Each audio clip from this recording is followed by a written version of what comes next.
Hello guys, आज हमारा जो टॉपिक है वो प्रीवियस टॉपिक से ही रिलेटेड है।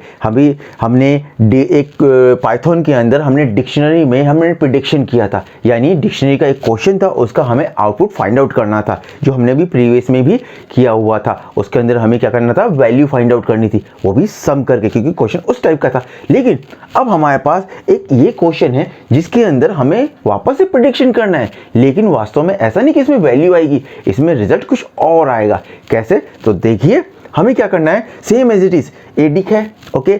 और डिक्शनरी में आप जानते ही हैं, डिक्शनरी में होता है पेयर, तो देखिए first pair, second, third and fourth, और हर पेयर के अंदर एक कीज होती है, ओके, कीज एंड वैल्यूज। ये देखिए ये कीज है और ये वैल्यू है, सेम एज इट इज सारे पेयर में कीज एंड वैल्यूज होती है। नेक्स्ट देखिए टेम्प, ये क्या है, इसमें तो कोई वैल्यू नहीं है, ये तो सिर्फ डबल कोट करके छोड़ दिया गया। वास्तव में छोड़ा नहीं गया, ये क्या है, इसके अंदर हम स्ट्रिंग स्टोर करेंगे। जब यहाँ पे कोई नंबर होता है, जीरो होता है, तो इसका मतलब उसमें वैल्यू आएगी, यानी कैलकुलेट होकर वैल्यू आएगी। लेकिन जब डबल कोट आता है तो इसका मतलब उसमें वैल्यू नहीं, उसमें अल्फाबेट वाली वैल्यू आएगी।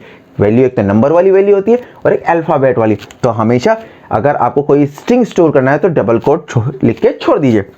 फिर अगेन 4, ओके, और इस बार तो इफ भी आया, यानी कंडीशन चेक करना है और लास्ट में प्रिंट करना है। तो देखिए हमें क्या करना पड़ेगा पाइथन के अंदर, इस डिक्शनरी में हमने ऑलरेडी पहले आपको बताया था, जब इतनी बड़ी प्रॉब्लम आए तो आप इसको छोटे छोटे टुकड़ों में डिवाइड कर दीजिए। तो देखिए हम काउंट करेंगे कि हमारे पास कितनी रोज है। 1 रोज, 2, 3, 4, 5 एंड 6 रोज है, ओके, गॉट इट, आप समझ गए। तो 6 रोज को हम क्या करेंगे, 1 बाय 1 सॉल्व करेंगे। हमें बाकी रोज पे ध्यान नहीं देना, हम पहले फर्स्ट रोज पे जाते हैं।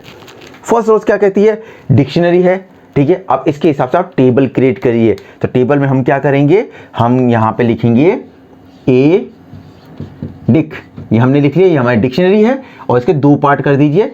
एक पार्ट हो जाएगा हमारा क्या, कीज, और एक हो जाएगा हमारा वैल्यू।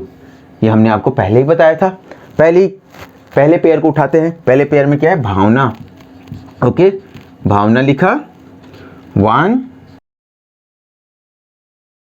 सारे के सारे पेयर में से हमने कीज को की के कॉलम में डाला और वैल्यू को वैल्यू के कॉलम में डाला, ओके। फर्स्ट टास्क डन, हमारा फर्स्ट टास्क कंप्लीट हो गया।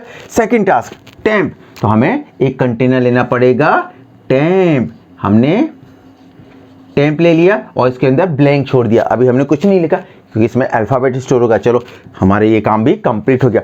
नेक्स्ट फॉर लूप, आप जानते ही हैं फॉर लूप में से क्या आएगा, फॉर लूप जब तक आपके पास वैल्यू या पेयर होगी तब तक ये रन करेगा। तो यहाँ पे देखिए कीज, अगेन कीज आया, तो हमने कीज कंटेनर ले लिया, ओके, कीज कंटेनर। अब इसमें से एडिक क्या है ये, तो इसमें से हम एक एक पेयर उठाएंगे। तो देखिए इसके अंदर एडिक लिखा हुआ है।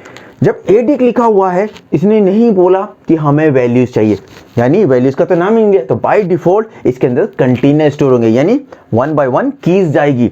तो पहली चीज एडिक की पहली पेयर, यानी पहली पेयर उठेगी और कीज के अंदर ट्रांसफर होगी। तो वैल्यू तो पूछा नहीं, तो इसमें से क्या जाएगा, भावना गई कीज में, तो हमने यहाँ पे लिखा भावना, ओके, भावना इसमें ट्रांसफर होगी। नीचे आओ, अब गौर से देखो, टेम्प में जो वैल्यू स्टोर है, कौन सी वैल्यू स्टोर है, ये देखिए डबल कोट में कुछ है क्या, नहीं है।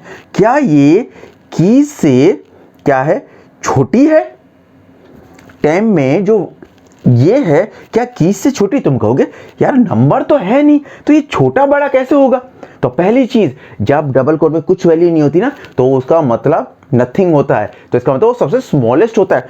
यहाँ पे देखिए भावना इस ब्लैंक से बड़ी है, तो ऑब्वियसली बिल्कुल सही है। टेम्प हमेशा, ये टेम्प खाली है तो छोटा है, तो ये कंडीशन ट्रू है, क्योंकि इसमें ब्लैंक है और इसमें वैल्यू है, तो इसका मतलब ब्लैंक स्पेस वैल्यू से छोटा है, बिल्कुल कंडीशन ट्रू। अब ये क्या होगा, जो कीज के अंदर जो वैल्यू थी वो कहाँ शिफ्ट हो जाएगी, आप जानते हैं, वो टेम्प में हो जाएगी। तो कीज में थी भावना और यहाँ पे आ गया, शिफ्ट हो जाएगी भावना, ओके, इधर भावना शिफ्ट हो गई। अब ये वापस से कहाँ जाएंगे, ये ऊपर जाएंगे, ओके। अब देखिए यहाँ पे आ जाइए, अब नेक्स्ट रो, यानी नेक्स्ट जो डिक का पेयर है वो उठेगा, कहाँ शिफ्ट हो जाएगा, कीज में। तो क्या आएगी, वैल्यू आएगा कि कंटेनर आएगा, ऑब्वियसली कंटेनर आएगा। तो कंटेनर आ गया कीज में रिचर्ड। ओके, हमने लिखा रिचर्ड, आगे रिचर्ड। अब नेक्स्ट नीचे आ जाइए, तो यहाँ पे देखिए टेम्प में क्या स्टोर है, टेम्प में स्टोर है भावना। ओके, हम यहाँ पे लिखेंगे भावना, भावना, और लेस देन क्या है, रिचर्ड। ओके, अब गौर से देखिएगा, क्या भावना रिचर्ड से छोटी है? अब ये क्या है, भावना रिचर्ड से कैसे छोटी है? हमें क्या मालूम कि रिचर्ड कितना बड़ा है, या रिचर्ड के पास कितनी वैल्यू है, सामने वाले के पास क्या है, हमें नहीं मालूम। तो ये छोटा बड़ा कैसे हो गया? गौर से देखिए, यहाँ पे पहला वर्ड यानी पहला करेक्टर बी और ये आर, अगर हम अल्फाबेटिकली लें ABCD to Z, तो ए की वैल्यू होती है 1 ऑब्वियसली, ठीक है, बी की होती है 2। तो इस हिसाब से वैल्यू को हम काउंट किया जाए तो आर की जो वैल्यू होती है, जो कि आप जानते हैं क्या होती है, तो वो बी से बड़ी होती है। तो ऑब्वियसली अगर ये कंडीशन है तो इसका मतलब बी आर से छोटा होता है, यानी बी आर से छोटा है। ऑब्वियसली जब छोटा है तो वैल्यू शिफ्ट हो जाएगी क्योंकि कंडीशन ट्रू है। तो कीज की जो वैल्यू है टेम्प में आ जाएगी। तो टेम्प में क्या आ जाएगा, रिचर्ड। ओके, ये हो गया। अब हम ऊपर चलते हैं, हम वापस से गए, अब नेक्स्ट पेयर उठेगा और कीज में आ जाएगा। नेक्स्ट पेयर का की क्या है, फिरोजा। ओके, हमने यहाँ पे लिया फिरोजा, ले लिया। अब नीचे आ जाते हैं, टेम्प में है रिचर्ड, तो हमने लिखा रिचर्ड और इधर लिख दिया फिरोजा, लिख दिया। तो देखिए गौर से, क्या रिचर्ड फिरोजा से छोटा है? वाई अगेन सिचुएशन, आप फर्स्ट अल्फाबेट में जाइए, आर एफ से छोटा हो ही नहीं सकता क्योंकि आर की वैल्यू जो बड़ी होती है और फिरोजा की छोटी होती है, एफ की वैल्यू छोटी होती है। तो इसका मतलब कंडीशन गलत, तो ये वैल्यू रन नहीं होगी। तो ये यहीं से वापस से बाहर आ जाएगा, यानी ये यहाँ से जंप मार जाएगा यहाँ पर। तो अब वापस आइए, ये वैल्यू ट्रांसफर होगी ही नहीं क्योंकि कंडीशन तो गलत हो गई। अब नेक्स्ट पेयर उठेगा और यहाँ पे आएगा, डिक में जो वैल्यू पेयर है कीज में आ जाएगी। तो कीज में कौन सी वैल्यू आएगी, अशनूर। तो हमने यहाँ पे लिख लिया कीज में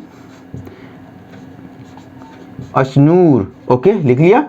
और same as it is temp में, नीचे आ जाओ, टेम्प में कौन सी वैल्यू है, रिचर्ड। ओके, रिचर्ड हो गया और इसमें क्या हो गया, अशनूर। ओके, अब देखिए, क्या रिचर्ड की जो पहली वैल्यू अशनूर से छोटी है? रॉन्ग, ये तो गलत है क्योंकि ए सबसे छोटा होता है और आर बड़ा होता है। तो यहाँ पे कंडीशन अगेन फॉल्स हो गई। तो ये वापस से ऊपर डिक में आएगा। तो डिक में चेक करेगा कि क्या कोई लास्ट पेयर बचा है, नहीं, हमारे पास तो कुछ पेयर नहीं बचा, तो कंडीशन फॉल्स हो जाएगी और ये नीचे आ जाएगा। अब बताइए टेम्प में अपडेटेड वैल्यू कौन सी है? आपको तो दिख ही रही है, टेम्प के अंदर अपडेटेड वैल्यू कौन सी है, रिचर्ड। तो आपका आंसर आएगा रिचर्ड। बहुत इजी है, बस आप टेबल बनाना सीख जाइए। टेबल बनाना सीख गए तो सारी प्रॉब्लम शॉर्ट आउट हो जाएगी। यानी हम एक डिक्शनरी लेंगे और डिक्शनरी का साइन आप जानते ही हैं, ये है कर्ली ब्रैकेट, और हम यहाँ पर लेंगे सबसे पहले फर्स्ट कीज, वो है भावना। ओके, भावना, और इसके बाद हम इसमें वैल्यू डाल देंगे 1। फिर हम नेक्स्ट की लेंगे, नेक्स्ट की हमारा क्या है, रिचर्ड, RICHARD, रिचर्ड। ओके, फिर इसकी जो वैल्यू है वो है 2। सेम एज इट इज हम क्या लेंगे, नेक्स्ट कीज फिरोजा, ठीक है, फिरोजा, और इसके अंदर वैल्यू है 10। लास्ट नॉट द लीस्ट ये है अशनूर। ओके, अशनूर, और इसकी क्या वैल्यू होगी, 20। हमने ये ले लिया। फिर हमने यहाँ पर लिया temp is equal to double quote. Double quote का मतलब होता है इसके अंदर हम क्या स्टोर करेंगे, सिर्फ और सिर्फ स्ट्रिंग। और फिर हमने लिया 4 कीज। की का मतलब है इसके अंदर वैल्यू नहीं, हमें एक की चाहिए, तो हमने डिक्ट लिया और इसके अंदर हमने कहा इफ चेक करेंगे, इफ ब्रैकेट के बाद हम लेंगे टेम्प में जो भी वैल्यू है वो छोटी होनी चाहिए, किससे, कीज से, ठीक है, कीज से छोटी होगी तो क्या होगा कि टेम्प के अंदर क्या होगा, की value temp is equal to KEY keys. Okay, और फिर लास्ट में हम क्या करेंगे, प्रिंट कर देंगे, PRINT प्रिंट, और प्रिंट किसको करेंगे हम, टेम्प को। तो हम देखते हैं कि इसके अंदर क्या आंसर, जैसे हम रन करते हैं इसका आंसर आएगा रिचर्ड। आई होप आपको ये समझ में आया होगा। आज के लिए इतना ही, हम मिलते हैं नेक्स्ट टॉपिक पे।